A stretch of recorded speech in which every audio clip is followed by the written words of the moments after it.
Hey guys, Ben here and welcome back to another video. Today we're going to be doing my review for Joker 2.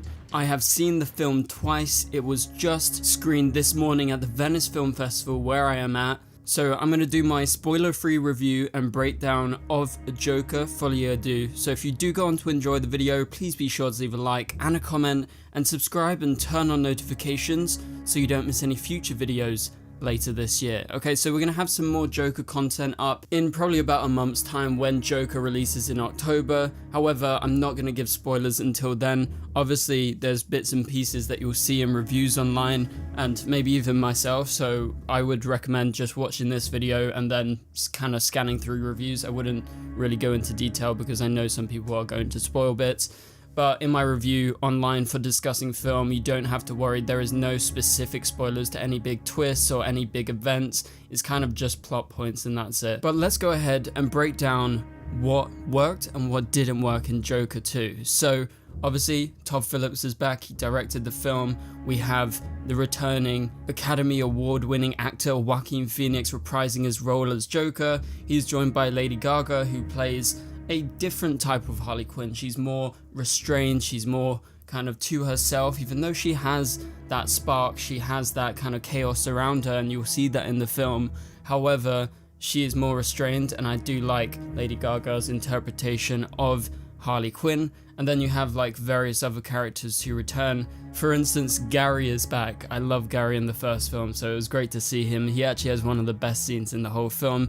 And so yeah, this is a sequel, but it's a sequel in a different way, and I'm going to explain why this long-awaited sequel is different. But it's still as deranged and as exciting as the original film, but it just has like some added song and dance, which obviously the first film didn't have. So this is a musical, it's true, but it's not like La La Land or some other musicals where there's music in almost every scene. It's regularly popping up in the film, but it doesn't pop up all the time. I would guess there's about maybe 8 to 10 musical numbers in the film, and most of it's set in reality. However, some of it is in a fantasy, and it's more so set in reality than I initially thought, because I thought Joker 2 was going to be more like in the minds of Harley Quinn and Joker, but it's quite grounded, and as I said, it's more restrained and contained than the original film. So what's the difference between these two films, right? I know a lot of you are going to want to know how to compare them or what to expect. And all I can say is, I think the sequel is nearly as good as the original film that came out in 2019, but it doesn't try to one-up that film, which I think is perfect, because I remember Tarantino, after he did Pulp Fiction, he mentioned in an interview he didn't want to try and make a better film than Pulp Fiction, but a film that is equally as good, and that turned out to be Jackie Brown, and it was. However, in this case, I think Joker and Joker 2 are quite similar. However, Joker 1 is more thrilling, there is more action in the film, it's more violent. So if you love that, you're going to slightly miss out on that in here. And that's not to say there's no violence, because there is some very strong violence, but it's just not in the entire film. And so it kind of sidelines some of those thrills for musical numbers to express Joker and Harley's emotions beyond what words could have communicated. So I feel like the musical numbers are planted in at the perfect point, because it really goes on to properly express how they're feeling at that moment. And so yeah, in terms of the sequel, as I said, it doesn't try and one-up the original film, but it tries to expand on Joker's mental state and the difference between Arthur and Joker, and basically offering a closer and more personal look at him, which I really appreciated. And as I said, I watched the film twice now, and I do feel the same way. And obviously I've realized some spoilery stuff that obviously you guys will see, and you'll be like, what does this mean? Because there are some great twists and turns throughout the film, but I think overall it really works as a film, and I very much so like it. And I have said this before, but this is maybe out of 10, like a 8.5 out of 10. That's probably what I would give it. I do think the first Joker is nearly perfect. I think that is actually slightly better than this film, but that's not to say this is not good, because I really enjoyed it. I watched it twice after all. And so what does the film center around? I need to give you guys some context, obviously. So Joker begins with Arthur Fleck incarcerated at Arkham, right? That's where we left him off in the previous film. It's been 2 years, and we catch back up with Arthur, and he is living a repetitive life where he's constantly being teased by the prison guards at Arkham Asylum. One of them is actually played by Brendan Gleeson, who was in Harry Potter. He played Mad-Eye Moody, so that's a really good role for him because I thought he was really good throughout the film, and he's always teasing Arthur throughout. And so everything changes for Joker as he meets the love of his life, Harley Quinn. And so, as I said, this Harley Quinn, she appears out of nowhere, and the two become infatuated with each other after only meeting just like a few days before at a singing class. And the reason for that is, as it's seen in the trailer, she's a fan of Joker. She's one of those people that would have been in the crowd at the end of the first film when basically Joker was inspiring a whole new generation of people to stand up and fight against what they believe is wrong in society. And so she's one of those people, and so she becomes really close with Joker very fast after meeting and having an initial conversation.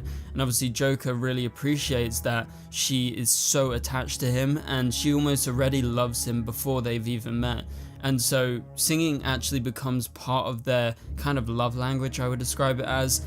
And obviously that comes from them both being in a singing class together, and they sing through some songs that they love, and that's what you get throughout the film. That's the musical numbers. There is no original songs in this film, which I think is very fitting because it's like the music that both of them like, that's what they are performing throughout. And as I said, there is a lot of musical numbers that are in reality, but there's also some that are fantasies. And so this is all in the lead up to Arthur's big trial, which you've seen in the trailers, so no specific spoilers here, but that trial is being broadcast live on TV, and you have familiar faces returning from the past who testify against Arthur, and he does have a big turning point, obviously in the film, like every film does. There's always one major point where you see the progression of the film from the first act to the second act, and then in that second act you get something that propels the narrative forward into that final act. And I have to say that's great, but I don't want to spoil that for you guys, so I'm not going to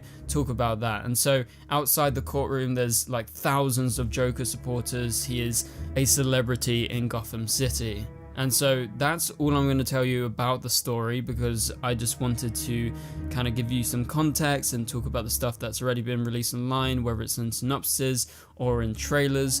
But let's talk a little bit more about the film and what I liked. So as I said, it was awesome seeing Joker and Harley Quinn belting out their hearts, and that's something that us DC fans, we would have never expected to see on screen. So I really appreciate that Todd Phillips, despite doing a musical that obviously could be very controversial because lots of people don't like musicals, but lots of people love them. It's a very polarizing genre.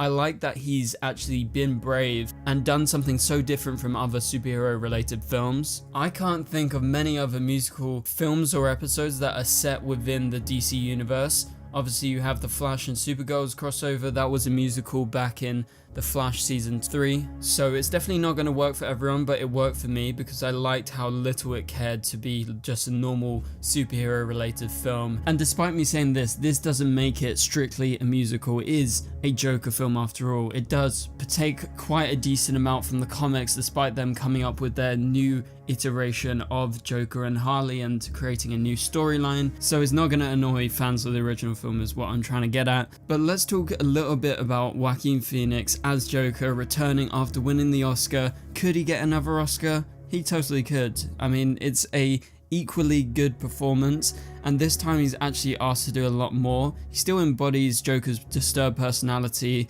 to perfection like he did in the original film, but he's obviously singing, dancing, as well as all that stuff he did in the first film. And so I really do like Joaquin. I think he is one of the best Joker actors for sure, and he could be nominated again. And let's talk a little bit about Lady Gaga. So she is playing Harley Quinn, and this is the first time we've seen Harley Quinn in live action since Margot Robbie played her. Obviously Margot Robbie's version is more crazy. She is absolutely nuts in the Suicide Squad, so don't expect her to be playing that kind of version of Harley Quinn. She is definitely more understated, as I said, and a little bit less psychotic, although she is kind of crazy, but crazy in love with him. And so I think Lady Gaga is great at singing, and I think Joaquin even proved he can really belt out a song. And I love some of the dancing and some of the set pieces that they did with the musical sequences. They actually really looked amazing. Obviously, visually, Joker just looks insane. Shot by Lawrence Sher, who shot the original film. He was the cinematographer.